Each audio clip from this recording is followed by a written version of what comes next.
Hello everybody, this is week 6 tutorial 5 question. We have 4 questions for this week and we will go through them one by one. Question 1.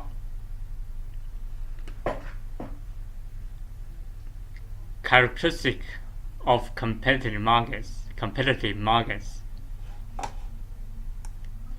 The model of perfectly competitive markets relies on the following 3 core assumptions. Many sellers and buyers. Products are standardized or homogeneous.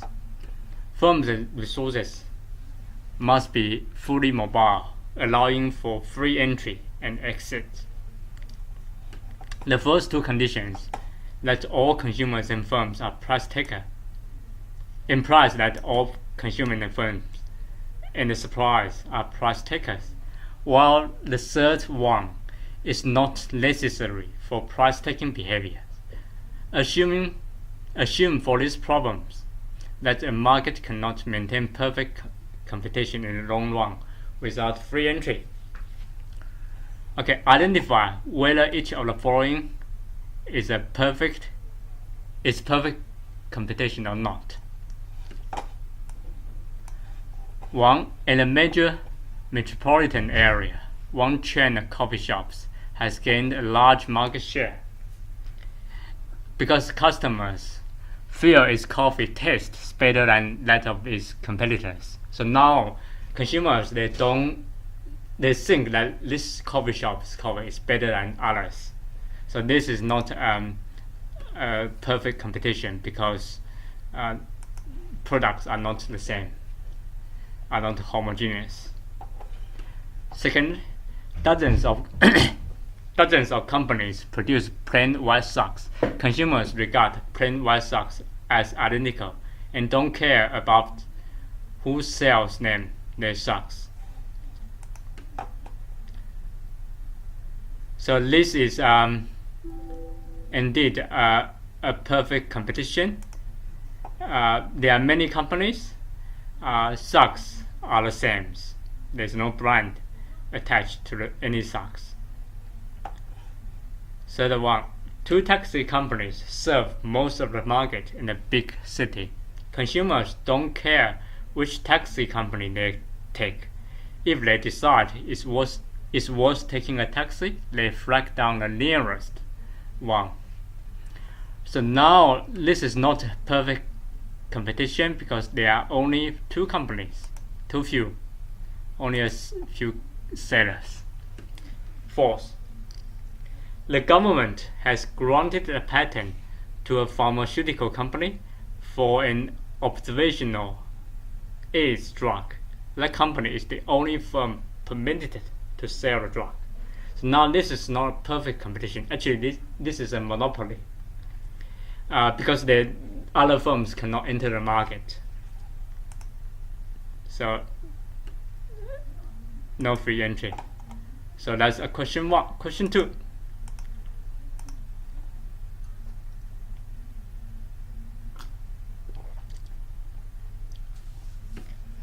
The demand curve facing a competitive firm.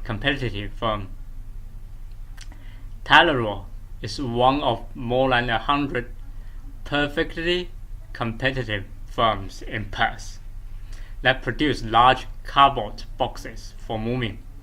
The following graph shows the market demand and supply curves. On the following graph, use the red line to plot the demand curve for Tylenol large cardboard boxes. So now this is perfect competition. So what the company Tylenol can do is the company can sell the box at the market price of $20, as many as it wants. So actual box, the actual revenue will be 20. Marginal revenue will be 20. So the demand curve is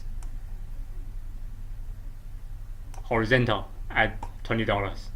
So at any $20, consumers are willing to buy any numbers of boxes that the company can produce. For the first 3 boxes, Taloro sells each day, fill in the price in the total average marginal revenue.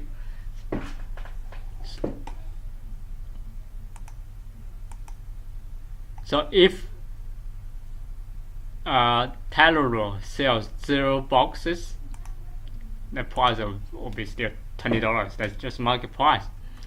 So it's all $20. All $20. Total revenue, 1 box at $20, so that's 20. 2 boxes at 20, so 40. 3 boxes at 20, 60. Marginal revenue is $20. $20. $20.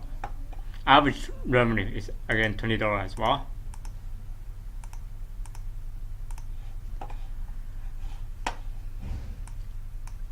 The demand curve that Taloro faces is identical to which of its other curves. Check all that apply. Demand curve is just a marginal revenue curve, right? If you can sell as many as you want at the market price. That's the same as if you sell extra 1 unit of output, sell extra 1 box, the extra revenue you get is just the price. Okay. So that's question 2. Question 3.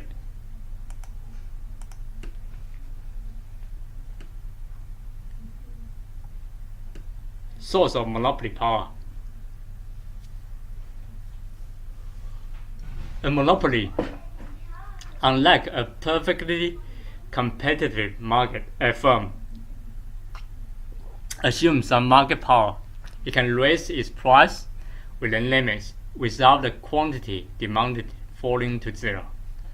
The main way it retains its market power is through barriers to entry. That is, other companies cannot enter the market to create a competition in that particular industry. Consider the market for electronics. Patents are granted to inventors of a product or process for a certain number of years to encourage innovation.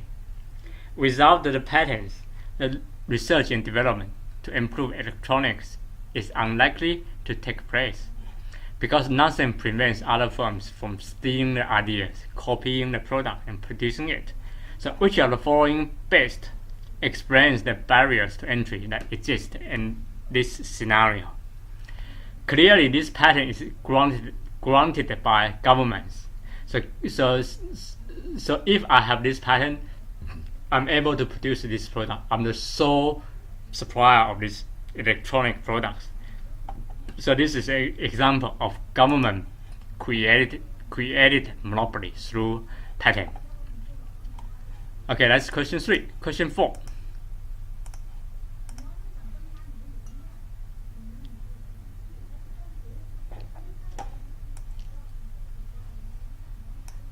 The components of marginal revenue. Louis fire engines is the sole seller of fire engines in the frictional country of Britannia. Initially, Louis produces 80 fire engines, but Louis has decided to increase production from 80 to 160. So now this Louis is a monopoly firms. So in order to increase the sales from 80 to 160, she need to decrease the price. The following graph shows the demand curve he faces. Okay, as you can see, to sell the additional engines, Louis must lower his price from $70,000 to $60,000.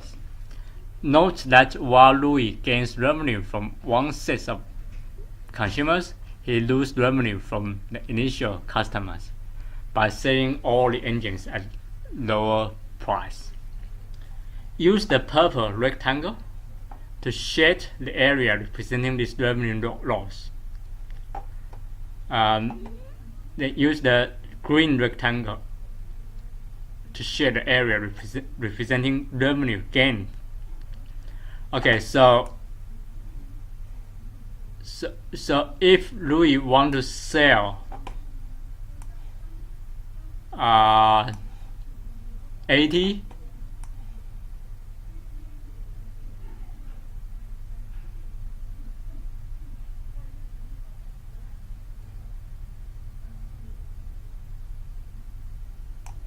say 80 engines, price will be 70. So let's if instead Louis want to sell 160, necessarily he need to decrease the price to 60, and this 60, which means compare with previous situation case. For the first 80s, there's a decrease in revenue, so which is this one. Then, however, for the second 80s, there's increase in revenue of this. So that's revenue gain, the green one, purple one, revenue loss. Because of revenue loss in selling more units, the demand curve for monopolist lies above its marginal revenue curve. Actually, more rigorously speaking, this marginal revenue curve is twice steeper as the demand curve. Okay, let's question 4, and that's all for this week tutorials.